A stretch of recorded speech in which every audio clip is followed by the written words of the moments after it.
السلام علیکم۔ اللہ تعالیٰ کی لاتعداد نعمتوں میں سے خشک میوے بھی ہیں جو اپنی گرم تاثیر کی وجہ سے زیادہ تر سردیوں کے موسم میں کھائے جاتے ہیں۔ موسم سرما کی سرد راتوں میں لحاف رضائی وغیرہ اوڑھے ہوئے ڈرائی فروٹ کھانے کا لطف ہی کچھ اور ہوتا ہے۔ درج ذیل بعض چیزیں اگرچہ مہنگی ملتی ہیں لیکن فوائد کو پیش نظر رکھتے ہوئے ان نعمتوں کو کچھ نہ کچھ ضرور کھائیے اور ان کے فوائد حاصل کیجیے۔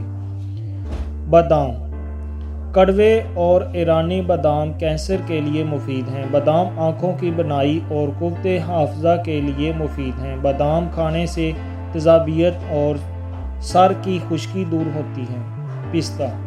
پستہ دل و دماغ کو قوت دیتا، بدن کو موٹا کرتا، گردے کی کمزوری دور کرتا اور حافظہ کو مضبوط کرتا ہے۔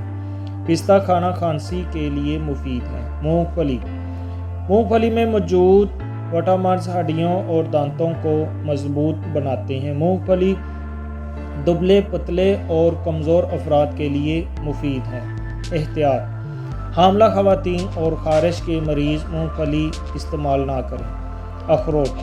اخروٹ کا بنا ہوا مغز سرد کھانسی کے لیے مفید ہے۔ اخروٹ کو چبا کر دانت یعنی جسم پر جو چھوٹے دانے ظاہر ہوتے ہیں ان پر لگایا جائے تو دانت کا نشان مٹ جاتا ہے۔ چلغوزہ بلغم دور کرتا اور بھوک بڑھاتا ہے۔ چھلے ہوئے چلغوزے کا شیرہ بنا کر تھوڑا سا شہد ملا کر چاٹنا بلغمی کھانسی کے لیے مفید ہے۔ انجیر جوڑوں کے درد، بواسیر، کھانسی اور دمے کے لیے مفید ہے۔ انجیر چہرے کا رنگ نکھارتا اور پیاس بجھاتا ہے۔ جزاک اللہ۔